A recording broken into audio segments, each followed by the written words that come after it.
Here on Democracy Now!, democracynow.org, the War and Peace Report. I'm Amy Goodman as we turn now to Libya, which is experiencing its most intense fighting since the 2011 U.S.-backed campaign to remove Muammar Gaddafi.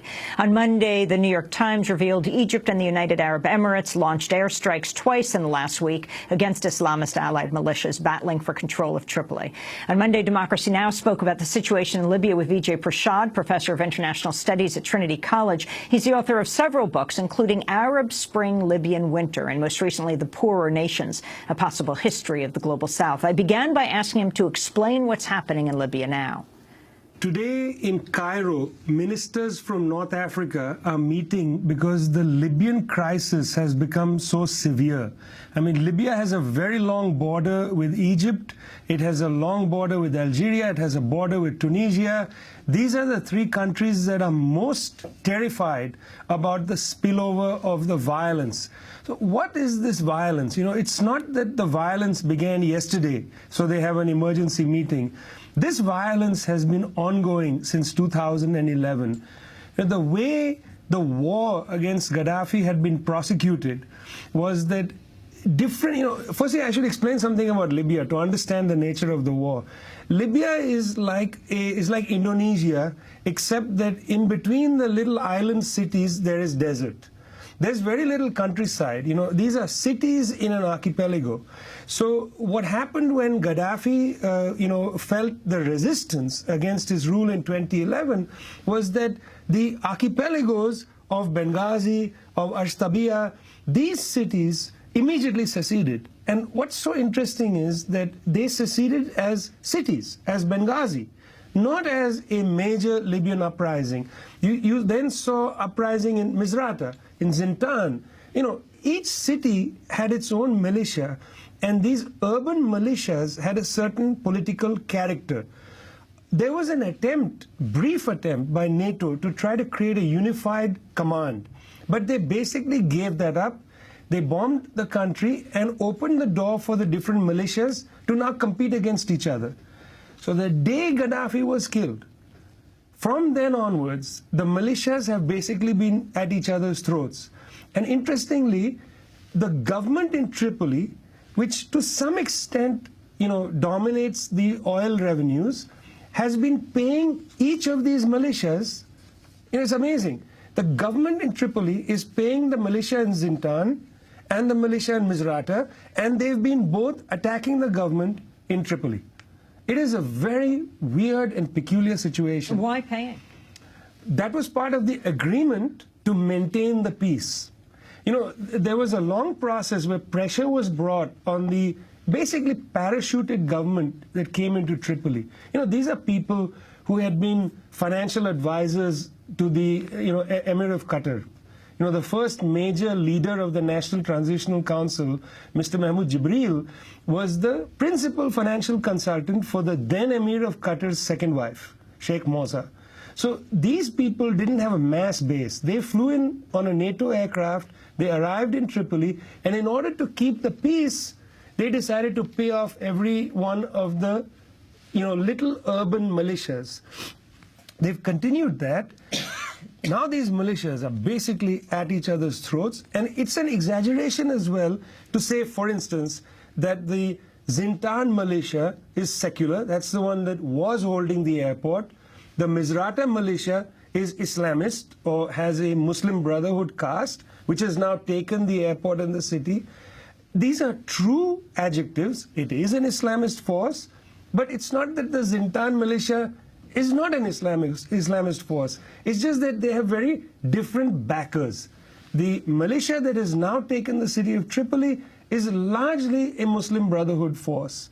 Meanwhile, in the city of Benghazi, which was the origin of the revolt, there is a major and very bloody battle between two forces. One is Ansar al-Sharia, which was the group that is alleged to have attacked the US consulate and killed the American ambassador, against a man who one should be very familiar with. His name is General Khalifa Haftar, who is the man who was a major Gaddafi general until the Chad War, defected from Gaddafi in 1987, flew to Vienna, Virginia, to live 10 minutes from the CIA headquarters in Langley, And then a few weeks into the rebellion in Benghazi, was flown back into Benghazi with the American hope that he would take over unified command. As I said, that failed. General Haftar has twice over the last 3 years attempted to create a coup in Libya. It's failed. This time, rather than attempt a coup in Tripoli, he's decided to position himself as the great savior of Libya and has marched his military forces into Benghazi, where he's directly confronting Ansar al-Sharia. Now, some people say this is at the behest of the Americans because they want Ansar al-Sharia destroyed. Whatever it may be, Amy, the point is that in the eastern side of Libya, in Benghazi, there is a murderous war being fought between Ansar al-Sharia, a terrorist organization, and Khalifa Haftar. And in Tripoli, as well as other cities in western Libya, there is a murderous war being waged between two militias, the Zintan militia, the militia of the town of Zintan, which has now been defeated largely, and the Misrata militia led by a man who really needs to see a doctor. His name is Saleh, who suffers terrible post-traumatic stress disorder. And he suffers PTSD from what? Well, partly from the nature of the conflict that he was in the front lines of. I mean, you know, the people who flew in on NATO planes and took positions of authority in Tripoli were not on the battlefield. The people on the battlefield were people like Saleh. But not only that, you know, there were people who had fought in the international jihad around the world. There are people who were members of the Libyan Islamic Fighting Group, which had a major role in the 1990s inside Libya. They were defeated, they went abroad, they went to Al-Qaeda in Afghanistan, etc. They returned, and many of them have been fighting in Chechnya, in Philippines, in Afghanistan. So these people have very severe mental problems. And unfortunately, how do they express those mental problems? Well, Mr. Saleh, for instance, if people disagree with him, he's like a gang leader. I mean, last year, he was angry with the parliament, and he decided that they were not doing what he had said they were going to do, so he brought a group of fighters, and they stormed the parliament building. Earlier this year, he threatened the government that if he is not made the head of Libyan intelligence, I mean, it's extraordinary, he is going to kill parliamentarians. When the Libyan parliament has decided now, most likely, they will meet on a cruise ship off the coast of Tripoli, because they are too scared. They haven't met in their parliament building. They decided to meet in a 5-star hotel because the security is better. And now they, in fact, might move offshore. You can see the state of Libyan politics. Professor Vijay Prashad, you were opposed to the U.S. intervention in 2011, the ouster of Muammar Gaddafi. Can you talk about why? Yes. There are two reasons why I was principally opposed to the use of American and NATO force. The first reason was I had a very clear sense of who was going to benefit from this. You know, countries take time to develop alternative leaderships. They take time to develop, you know, new forms of political power. If NATO was going to come in, bomb Tripoli, destroy the Libyan state immediately, and allow these different archipelago militias to take power, it was going to lead to chaos. That was one of the principal reasons. But the second reason I was opposed to US and NATO force was that by the time the Americans started talking about intervening, a third of Libya was out of Mr. Gaddafi's hands. And I'll give you a sense of this. If you travel to Libya, Egypt, and Syria prior to the Arab Spring, you'd find something interesting. In Libya, since 1987, the military has been a wreck. There's no morale. You know, you could walk in and out of a base without being asked questions. In other words, the military was a shambles. When Gaddafi's son visited Benghazi a week into the rebellion, he came running back to Tripoli and said, you know, Papa, it's over. We've lost Benghazi. You know, they essentially ceded that part of the country. Gaddafi's rule was going to fall. You know, there was no need for NATO intervention.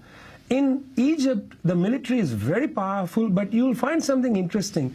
The soldiers have dark skin compared to the other Egyptians. They are recruited from Upper Egypt. They are very disciplined, but they are not exactly with high morale.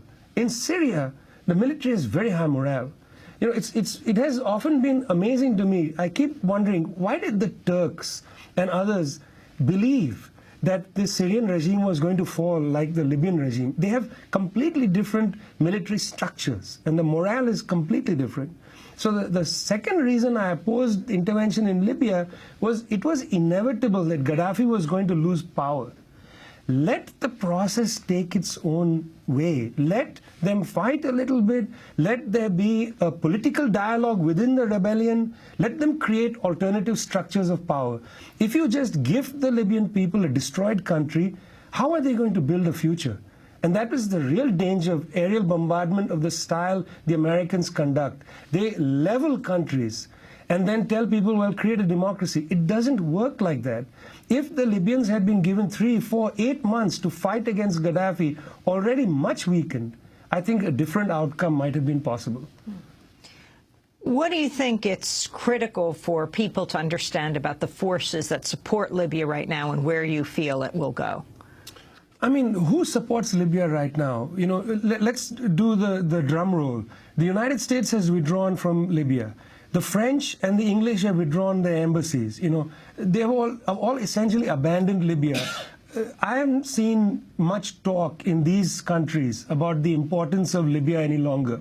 You know, all that noise about the massacre of people in Ajtabia, we have to go in, responsibility to protect, etc., all that stuff has vanished. You know, now what I hear from Samantha Power is anodyne things. You know, there needs to be a political process. Hello, that could have been the language in 2011. You know, there needs to be politics. How much violence was there before 2011 and then when Gaddafi fell?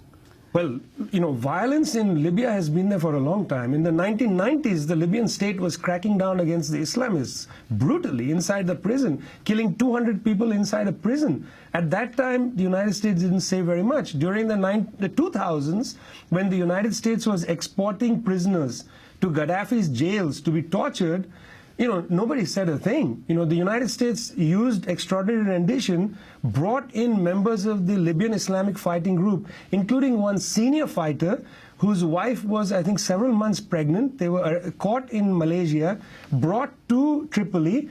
When they walked into Tripoli, the head of the security services says, I've been expecting you. They were hand-delivered by a British plane. So what we're saying is that, you know, the violence has been there in Libya for a long time. What I question is these bursts of great humanitarian concern. They don't come, it seems to me, authentically. The whole controversy in the United States around Benghazi, the congressional committee that's going to be investigating, how does that play into what's happening in Libya right now? It's a bizarre thing. I mean, you know, when Americans say Benghazi, what they mean is Hillary Clinton's attempt to become president. You know, I don't think Americans really care anymore about what's happening in Libya, to be honest with you. I think this is entirely about Hillary Clinton's march to the White House and the Republicans' attempt to stymie her move. I read her memoir, the section on Libya in particular. I was very interested to see how she is, you know, trying to dodge all the potential bullets which will come from the right wing of the Republican Party. So I don't really think people care about Libya. You know, important human rights activists have been assassinated in Benghazi.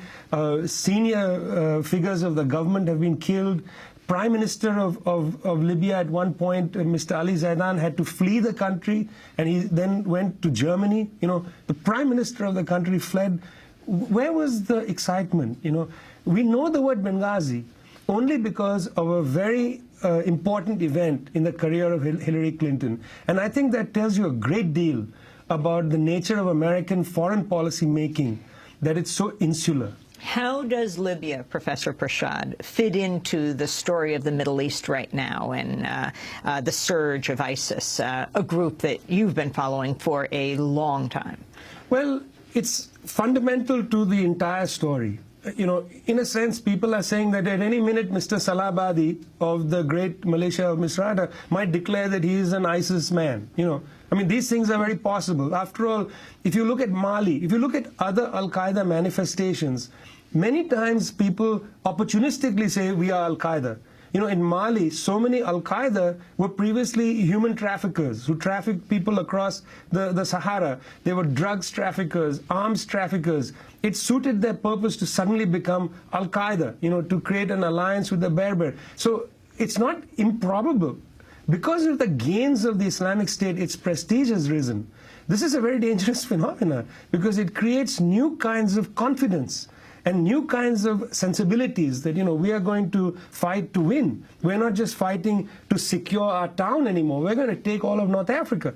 That's why the ministers are meeting in Cairo. The Egyptians are very afraid that this is going to spill directly into Egypt, and that's a serious threat to them. And where do the ministers, the government of Egypt, stand on what's happening in Libya?